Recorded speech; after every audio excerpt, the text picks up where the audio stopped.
This is the new Porsche 992 911 GT3. And if you've been one of the lucky people to own or even drive a GT Porsche, it's not hard to see why it's such an intense following. The Porsche 911 is an iconic symbol for the world of cars and German engineering. It's been an ultimate sports car for over the last 50 years, sharpened and presented in an exclusive package. So I hope you guys have deep pockets, because if you want one of these GT Porsches, it's going to cost you a pretty penny, that's for sure.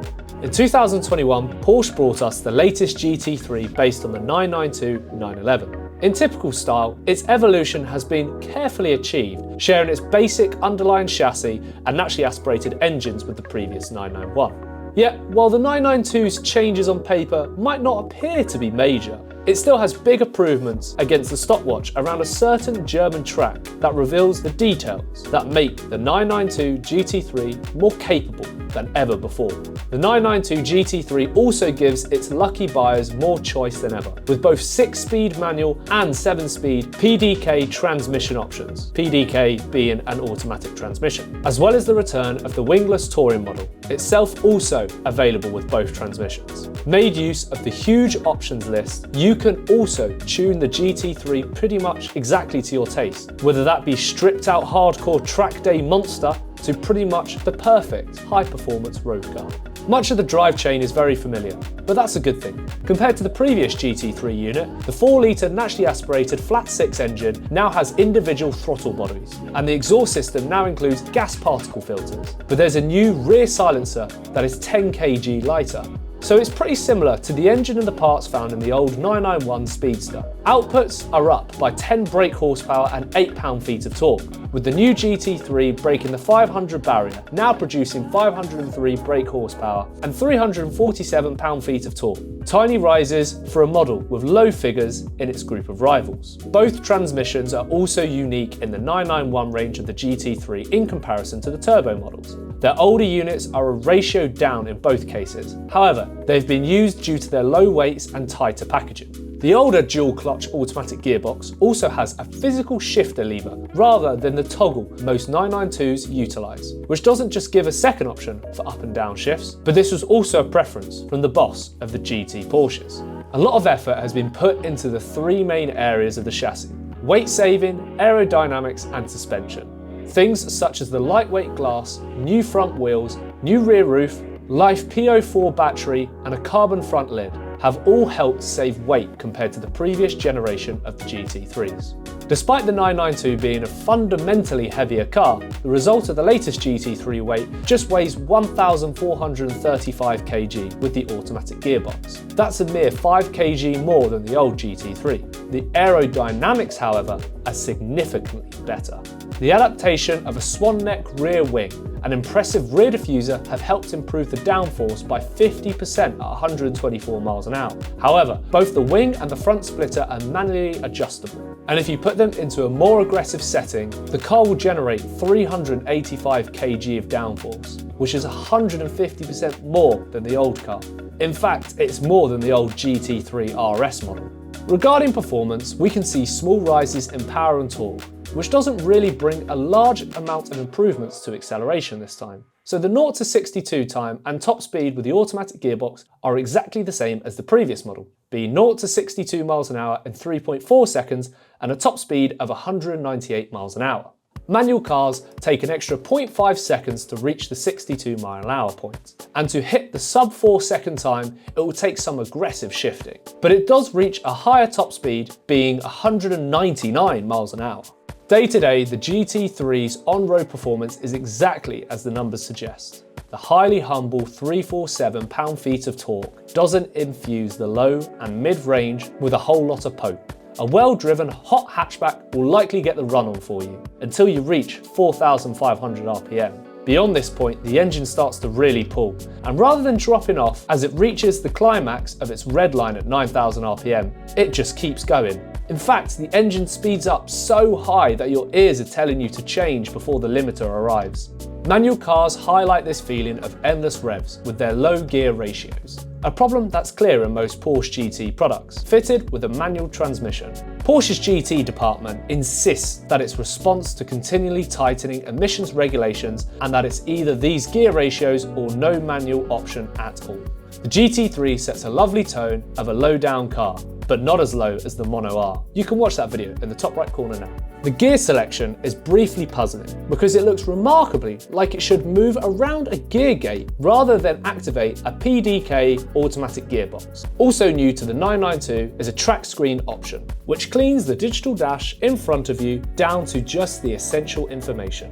Overall, it's a really good and pleasing place to be, although I would quite like an option to delete the main central screen if you spec the Club Sport pack. Familiar though it may be, the noise when you start up the new GT3 is just wonderful.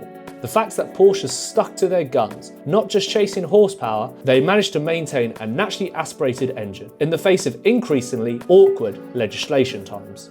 Even before you begin driving quickly, there is plenty to enjoy just listening to the way the engine makes its way up and down through those revs and responds to the different throttle openings. When the GT3 is out on the track with some Cup 2 tyres all warmed up for the grip, it is amazing. The steering firstly feels quite light around the cornering, but the response of the front end is incredible.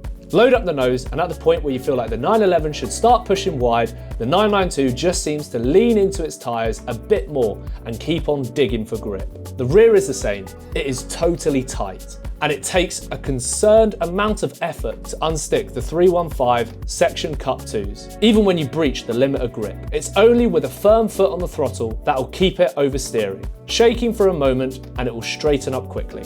Such is the response and firmness that you find yourself driving incredibly quickly and smoothly with huge confidence. The stability is just so reassuring that you can really commit to corners, and you know that the shifts from the gearbox are so smooth that they will never unsettle the car. Braking is phenomenal too, allowing you to push right up into the ABS with a real feel for the limit.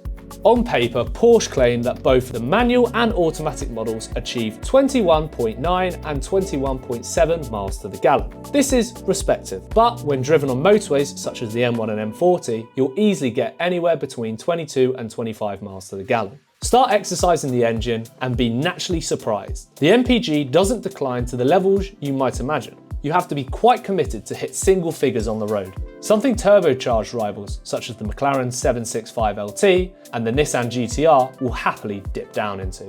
The GT3's interior doesn't vary widely from the basic 911s, which means the basics are fine. Its personalised elements are welcoming, although the main point being a very refined selection of yellow touches around the gear selection, rev counter and badging. As mentioned above, the PDK selection is an old school lever wrapped in Alcantara.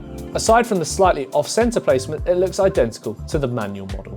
You can sit extremely low in the GT3, with the steering wheel that's both smaller and slightly thicker than in the base 911. It comes to you at nearly a 90-degree angle if you sit low enough, and the pedals are perfectly placed in both the auto and manual setups. All the GT3s come with black leather and fabric interior trim with silver stitching, but blue or red stitching can be added from the standard options. Touring models take a slightly different direction, with extended use of leather on the dash and door cards in a fancy pattern. This is joined by a more dark finish brushed aluminium trim, replacing the standard fit matte carbon. If you want to go even further, Porsche's exclusive department will allow you to finish the interior in a number of different ways, including a huge range of fabric inserts. Build quality is typically excellent, so you won't feel shortchanged inside. The GT3's tech is also top-notch. With Porsche's PCM system, it's easy to use and nice to look at. CarPlay is available too for those iPhone people. Also, a lot of reporters have complained with the specs of the Bose sound system, which need to be upgraded, as the basic units are barely audible over the GT3's exciting exhaust system. The new GT3 came in from a bit of an attack when it was first revealed. The rear wing was said to be a bit undersized, while the bluff front end was dominated by the lower black section. You might still think this to be the case, but in the flesh and in the metallic colour option, it looks terrific. Deeply sculpted hips and tighter surfacing.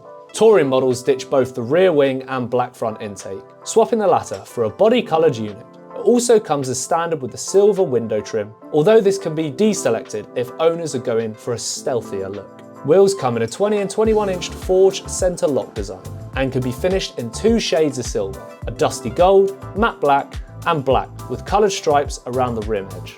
Given the 992 is available in the 2 body whips, the turbo body will be revised for the forthcoming GT3 RS. The wing, despite looking perhaps a tad small, it's mounted on solid metal stands that are connected down through the bodywork, directed onto the rear subframe. Those nose trills up front, they're now moulded directly into the bespoke carbon bonnet. Get busy with your dealer specifying a car through Porsche's exclusive program, and you'll likely be left with a near custom made model, thanks to literally hundreds of colour options. Something that a lot of owners are going to take advantage for on their build slots. The good news is, most of the low trim, both front and rear, is plastic, not expensive and weak carbon. Porsche will charge a basic price of £135,700 for the new GT3, regardless whether it's the standard model or the touring, or fitted with a manual 6-speed or 7-speed automatic gearbox. 4 non-metallic colours are choice from standard. You can get white, black, guards red and racing yellow. 5 metallic options can be upgraded for £876, but for one of the 4 special non-metallic includes a huge jump of £2,500. Porsche can paint your GT3 either one of its Porsche's exclusive PTS, paint to sample colours, or even the fully bespoke PTS shade, but those will cost both extra time and money.